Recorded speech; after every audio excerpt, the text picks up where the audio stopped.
here. I am a certified anxiety life coach here in North Carolina, and I'm just here to get my experiences shared with y'all and to get y'all experiences shared with the world. Okay?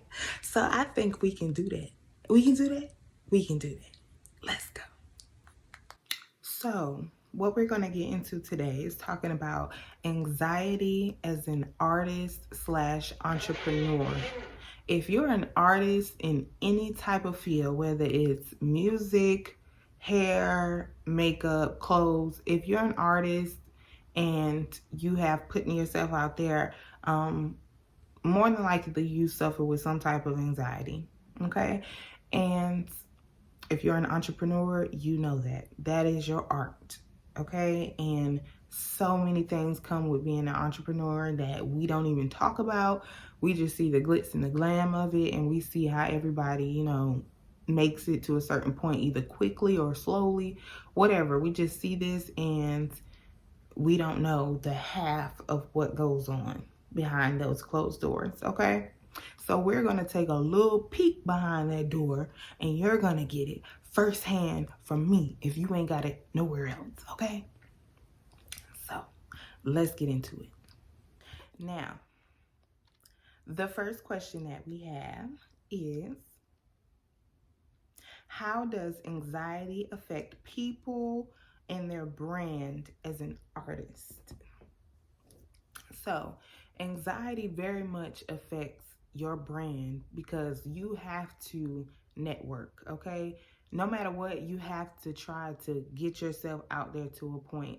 I started back in about 2020 or 2019. I started off selling lashes. And when I tell you, I didn't know what was going to happen with me selling lashes. I didn't know how I was going to make that work. If people even, I was fresh on the scene. I wasn't even out there too long. Nobody really knew of me like that.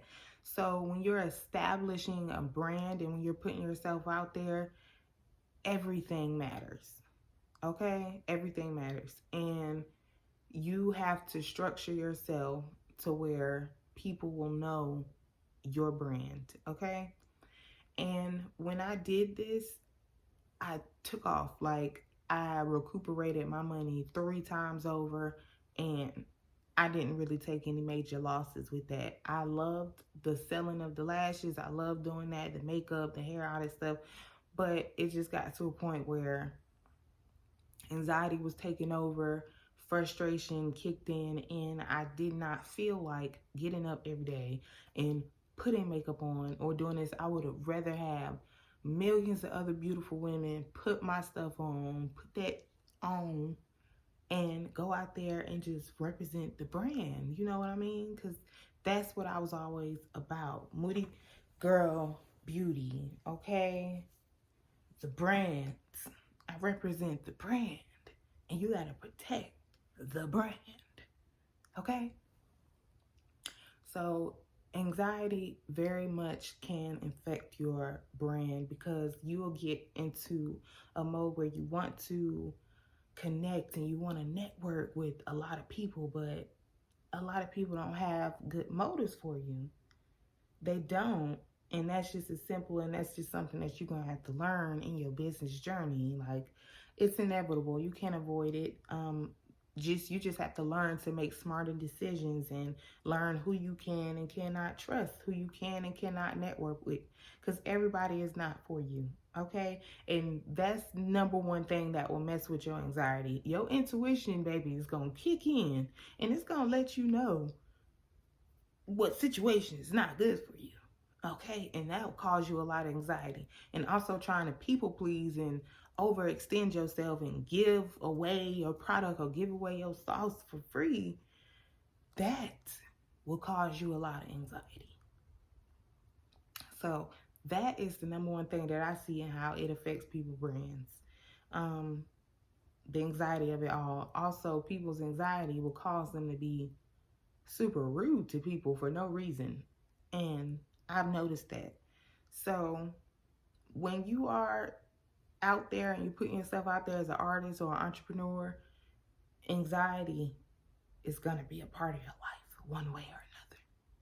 It's just how you're going to navigate through it and how you're going to cope through it. And that's why I'm here. And if you're struggling with that as well, please book me. Please book me and I'll be here for you. Okay? Okay. Now, next question. What personal struggles have I had with anxiety? So the first struggle that I've had with my anxiety as an artist and entrepreneur is people's motives. Okay? So like I told y'all, I used to sell lashes, lip gloss, whatever. Okay? I used to sell that type of stuff and I did really good on the market. But in the midst of that, you got to establish some type of connection with people.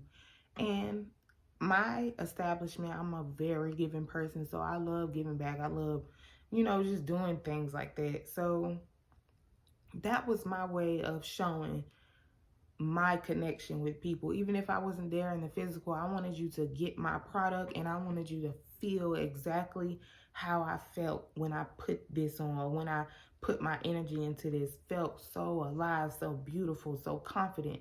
And I wanted to give that, like box that all up in a package, and then I wanted to ship it off to you so that you could feel that. And when I would do things like that, all I ask in return is for people to, promote, take a picture, say, hey, like, comment, share.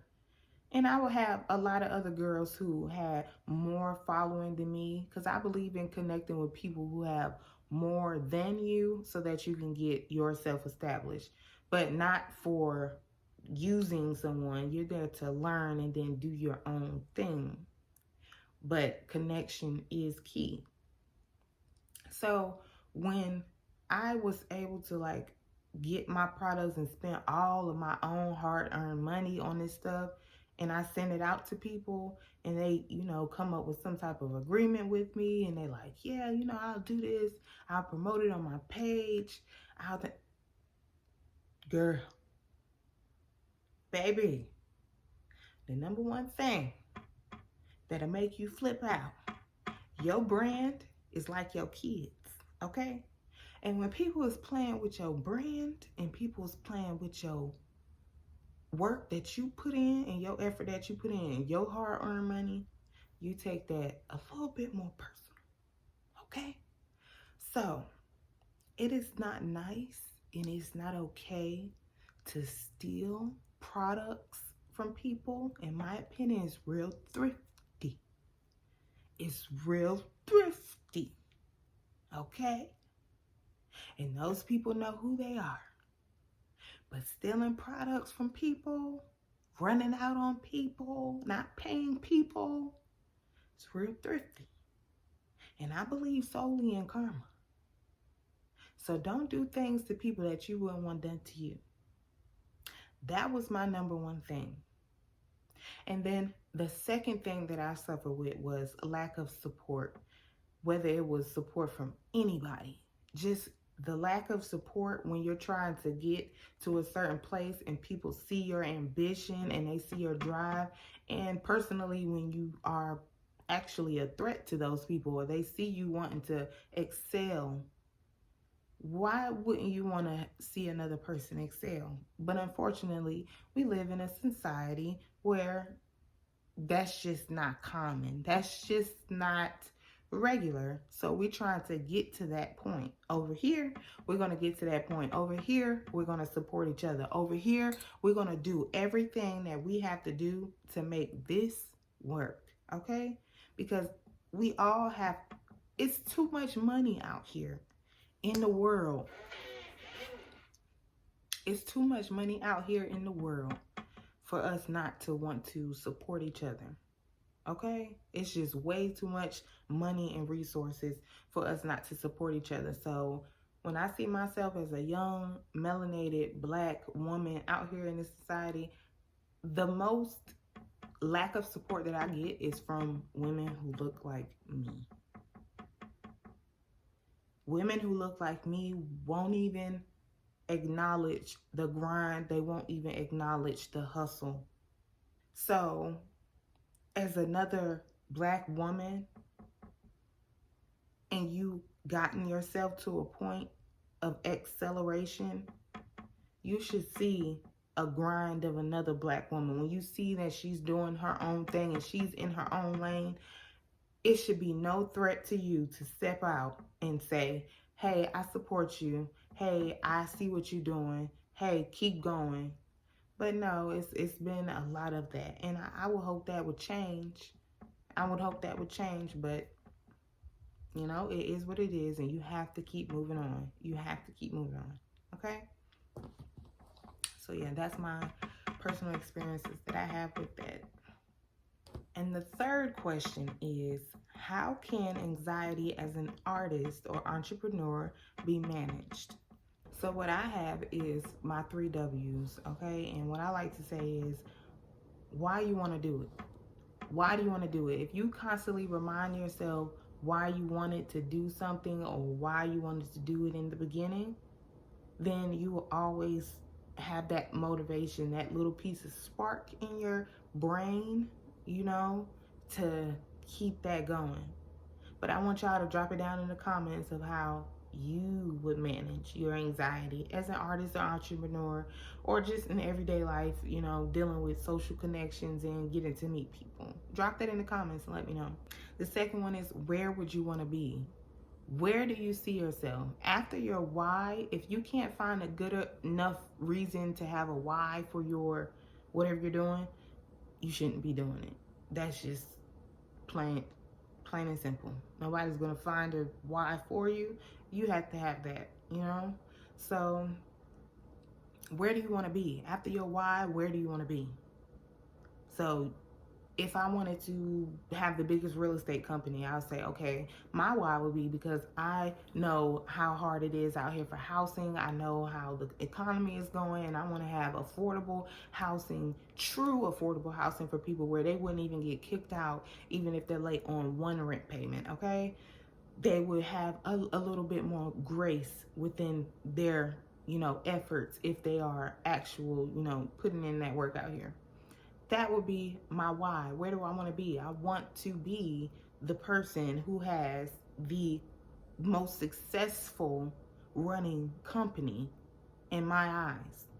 Even at whatever, you know, I want to have this company running in multiple states, multiple cities, and I even want to go across the ocean, and I want to open up real estate over there. I want to have affordable housing everywhere around the country. That's where I want to be. I want to leave this behind for my family and my children and my children's children. Okay? And then you got to think, what's stopping you? Okay? So if you come up with every other reason for something stopping you, again, you shouldn't do it. Nothing is stopping you. You can start anywhere. I don't care what nobody else is doing. I don't care what it may look like. I don't care how much money they go and spend on it. Nobody can stop you from doing what you want to do except you. Granted, life may be life and situations happen. But where there's a will, there is a way. Okay? If you have the willpower, you can make a way. Nobody else is going to stop or hinder you from thinking your own thoughts. If you think it in your head, so shall it be. If you're going to have the best of the best of the best of the best, and that's what you think about yourself, then that's what it's going to be. Okay? So that's my method to the madness. I pretty much do what I love. I do whatever I love, and I'm not gonna tailor it or try to make it look squeaky clean or, you know, try to leech off anyone else for it. That's not me, and that's not what I'm gonna do. So I love it. I love dibbling and dabbling in whatever I want to. I wouldn't call myself a jack of all trades, but when I want to hone in on something, I really learn it, and I become skillful at it. I take whatever with my life experiences, okay? Don't make your career your whole life or your life path, or just try to mesh in business and spirituality and all that. Don't try to do that, okay? Because that's where you start getting affected internally. Trust me, take it from me. Business and your personal pleasures and views have to be separated at some point in it, on some level. Okay? Thank you so much for tuning in to Attitude Talk Podcast. I want you to smash that subscribe button, hit the like button, leave some comments, and turn on your post notifications so you can see me next time on episode 3. And it's Attitude Talk Podcast. It's your girl, Coach Tress, and I'm out.